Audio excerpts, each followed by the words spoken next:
They say home is your sanctuary, a place to shut the door and feel safe from the world. But what happens when the real danger isn't out there?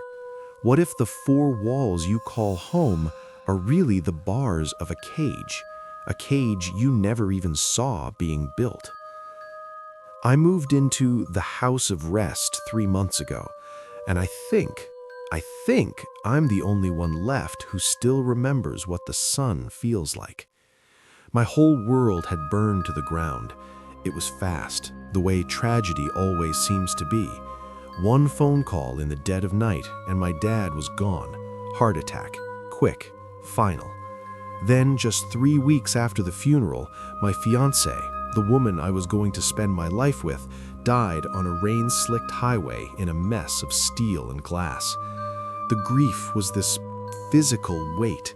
My job, my ambitions, everything just turned to dust.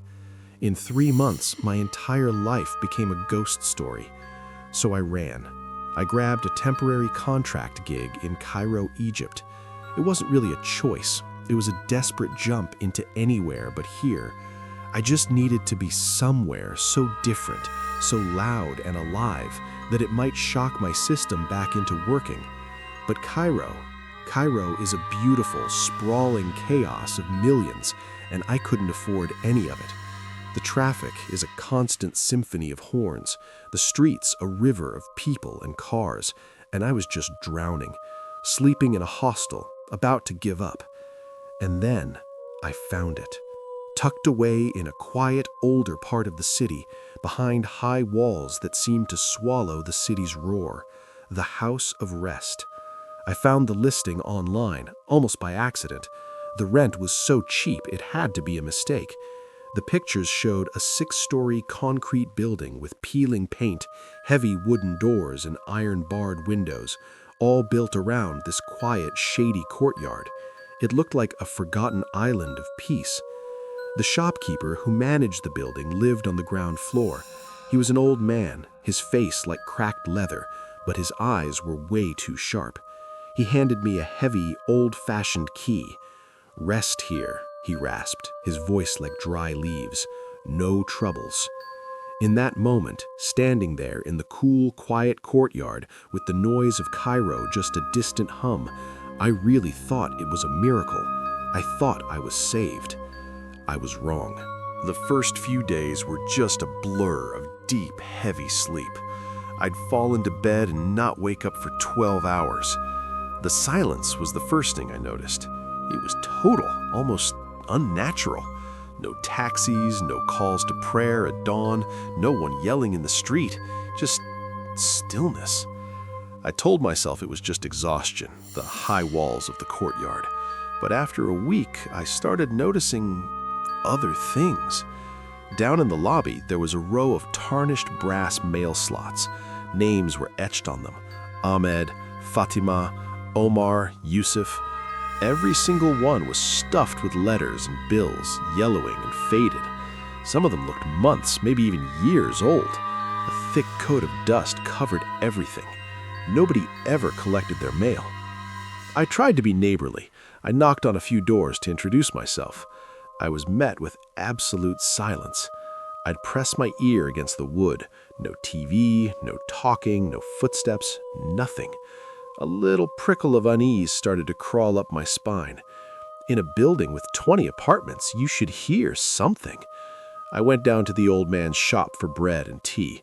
His shop was a little bubble of convenience. It had everything you could possibly need. Fresh vegetables, rice, canned food, soap. You'd never have to leave. I mentioned how quiet the building was. He just gave me that same thin, knowing smile. "They rest," he said. "They are content. They don't need the outside world."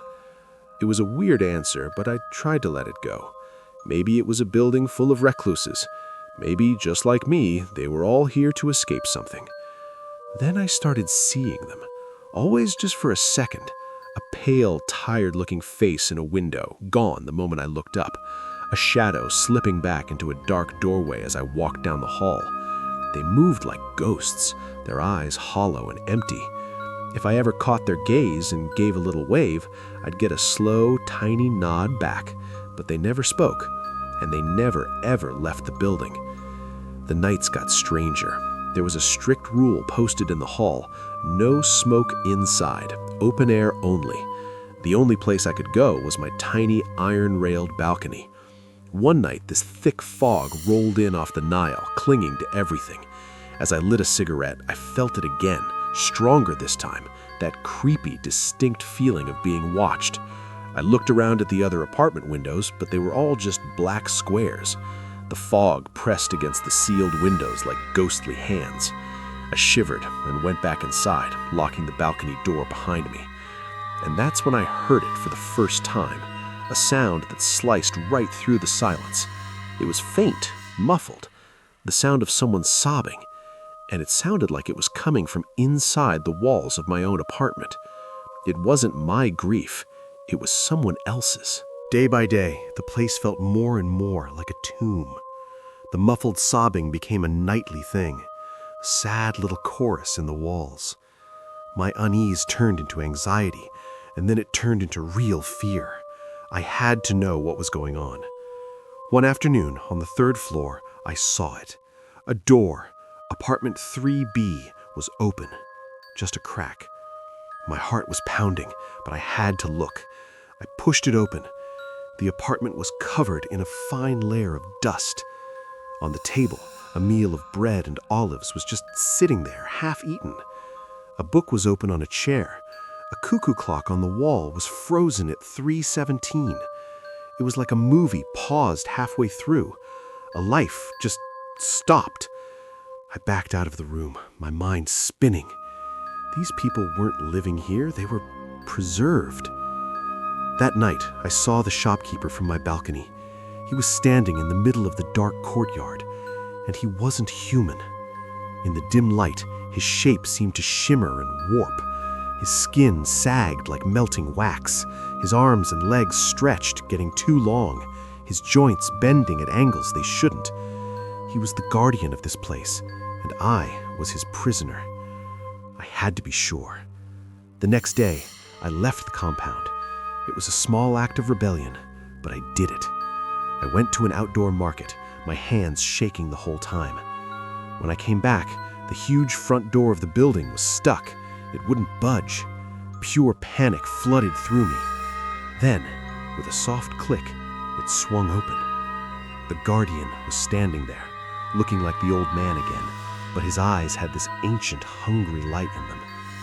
"You are not ready to leave," he hissed, his voice a dry whisper. "You still carry too much pain. Stay. Rest." I could feel him feeding on my despair, like he was draining it right out of me. It was sickening. Later, huddled in my room, a voice whispered right through the wall. It was faint, dry as bone. "It's easier here. No pain, no struggle, just rest." It was my neighbor. He had chosen this. They had all chosen this. They had traded their entire lives for a quiet, painless nothing. That was it. That was the breaking point. I would not be another ghost in this mausoleum. I remembered his rule. No smoke inside. His rule. With shaking hands, I shut my balcony door, sealing the room. I lit a cigarette and took a long, defiant drag, blowing the smoke into the stale air of the apartment. The building screamed. The walls started to bleed this thick, black, tar-like goo. A frantic scratching erupted from the air vents, the sound of 1,000 claws trying to get in. And then he was in the room with me, his shape flickering between the old man and the long-limbed horror from the courtyard. "You disturb the rest," it shrieked, a sound that wasn't a sound, but a force that crushed my skull. Shadowy claws raked my chest, searing me with a cold fire. This overwhelming psychic weight pushed down on me, whispering, begging, commanding me to just give in. Stay. Rest. It's so much easier. I was on the floor, pinned by some invisible force, the creature's will flooding my mind, drowning out my own. My vision started to go blurry, and the comfort it offered, it was so seductive. A promise to end all the pain that drove me here in the first place. Just let go. But just as I was about to give in, my eyes landed on the balcony door. In my rush to break the rule, I hadn't latched it all the way. It was cracked open, just an inch, a loophole. He was powerful, but he was bound by his own stupid rules. The balcony wasn't inside. With the last shred of my strength fueled by a final desperate burst of adrenaline, I fought against the pressure. I crawled. I dragged my body across the floor, leaving a slick trail of blood. The scratching from the vents was deafening now. I reached the door, my fingers fumbling with the handle. I threw it open and scrambled over the iron railing without looking back. I just let go. I fell, hitting the ground in the alley behind the building with a sickening thud. I scrambled up and I ran. The sounds of Cairo hit me like a punch, horns blaring, people shouting, music from a cafe. It was the most beautiful sound I had ever heard.